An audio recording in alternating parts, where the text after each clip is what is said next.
Yes, he has, Emily. In the last few moments, Buckingham Palace has released a message from His Majesty the King, and I will read it out to you.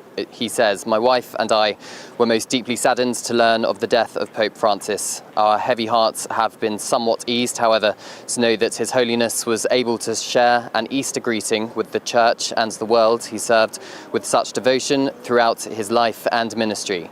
His Holiness will be remembered for his compassion, his concern for the unity of the Church, and for his tireless commitments to the common causes of all people of faith and to those of goodwill who work for the benefit of others. His belief that care for creation is an existential expression of faith in God resounded with so many across the world. Through his work and care for both people and planet, he profoundly touched the lives of so many. The Queen and I remember with particular affection our meetings with His Holiness over the years, and we were greatly moved to have been able to visit him earlier in the month.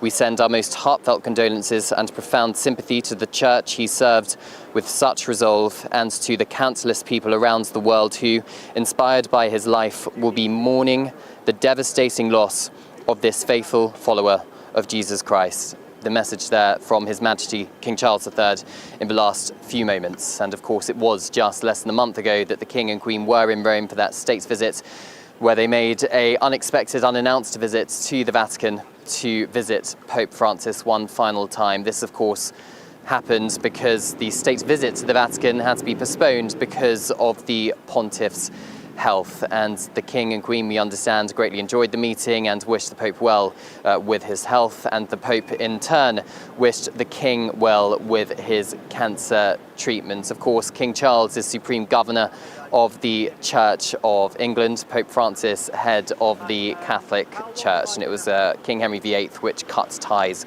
with the Catholic Church here in the United Kingdom. But of course, as the centuries have gone on, those two churches have worked hand in hand and have extended hands of friendship to one another, and I think the King's message there is an example of just that.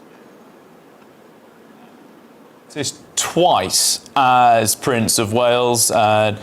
Now, the most recent visit of the King and Queen in April was the first when Charles became king, and as head also of the Catholic Church, the Church of England, as you said.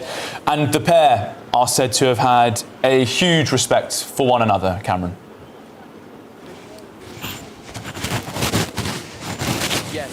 I think he certainly did. As he said, visited on a number of occasions, and Queen Elizabeth II as well visited Vatican on a number of occasions too. Of course, it is highly significant that more than 1 billion people around the world are part of the Catholic Church, and it is the Pope who is head of the Catholic Church, just as King Charles is currently head of state here in the United Kingdom, and of course Supreme Governor of the Church of England. And it's that level perhaps of service shown by Pope Francis for his Christian followers in the Catholic faith, and of course King Charles, which perhaps ring true with one another. They certainly can perhaps talk about that. Of course, we don't know exactly what was said in that private meeting a few weeks ago. We did have a single photograph, though, taken inside the Pope's papal apartments of the King and Queen, well, the King shaking hands with the Pope, who of course was incredibly frail, but still well enough to carry out his duties. And I think it's quite significant as well that it is King Charles we're hearing from first, rather than Prime Minister Sir Keir Starmer, because of course it is King Charles who is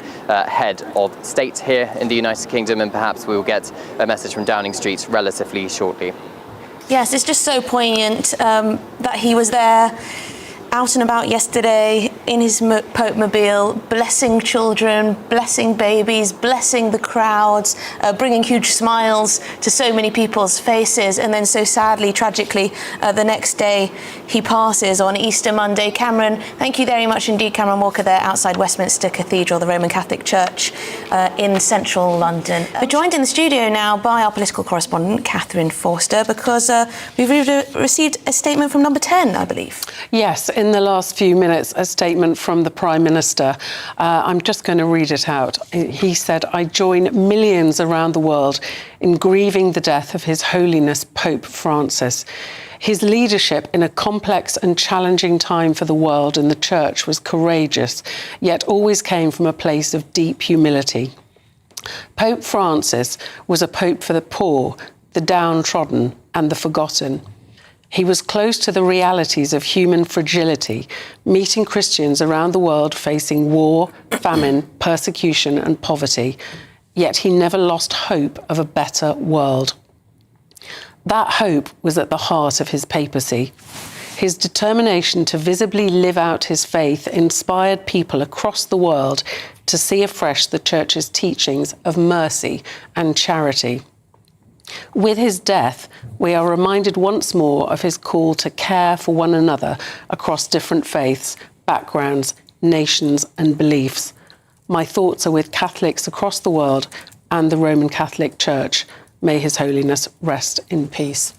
And Catherine, it's a moving tribute, as you'd expect. The whole world has sadly expected this would come after that 38-day in hospital, but perhaps a shock after him being present and delivering that traditional Easter address yesterday from the balcony.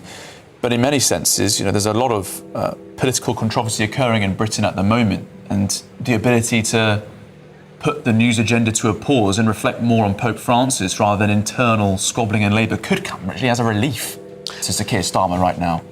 Yes, exactly. And I think it's quite a poignant statement, isn't it? Describing him as close to the... Let's be clear, this wasn't a personal outpouring of grief. It was a duty-bound formality. Where are the headlines about the Sussexes' ongoing charity work? Where are the mentions of their unwavering service to veterans, women, marginalised communities and global well-being? Let's not forget. While Charles was shaking hands at the Vatican for a brief closed-door meeting, Harry and Meghan have been out here walking the walk. Meghan has been fighting for mothers' education and women's rights. Harry has been advocating for mental health, healing trauma, and uplifting veterans across borders. These are not royal obligations. This is lived compassion. What's even more insulting is that during this coverage, there's no recognition of the fact that Harry and Meghan have spent the last several years embodying the values Pope Francis stood for. Masters. And she does it without fanfare, without palace press officers, and without backroom deals with tabloids. The King's statement may sound touching, but where was that same concern for unity when he had the chance to support his son and daughter-in-law publicly? Where was this empathy when Harry and Meghan were under siege from the British media, driven out of their home and left to fend for themselves with a young child? Now we're supposed to applaud Charles for offering words of comfort about a global leader, while staying silent about the pain his own family endured under his watch. That's not leadership, that's optics. But let's not forget, Harry didn't walk away from family. He walked away from an institution that weaponized the media against his wife and children. And Meghan, she stood tall in the face of racism, abuse and betrayal, and she still chose compassion. That takes more strength than any crown can bestow.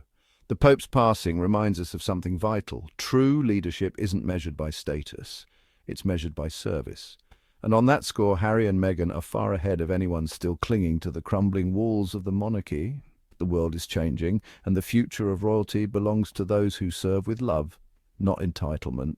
That's why we'll keep celebrating the Sussexes, keep calling out the double standards, and keep building a community that refuses to stay silent. If you're proud to stand with Harry and Meghan, then show your support by hitting that subscribe button, giving this video a thumbs up, and leaving your thoughts in the comments below. And if you'd like to help us keep this platform strong and growing, please consider donating through Super Thanks. Every bit helps us continue the fight for truth, love, and justice. Until next time, stay informed, stay empowered, and stay Sussex strong.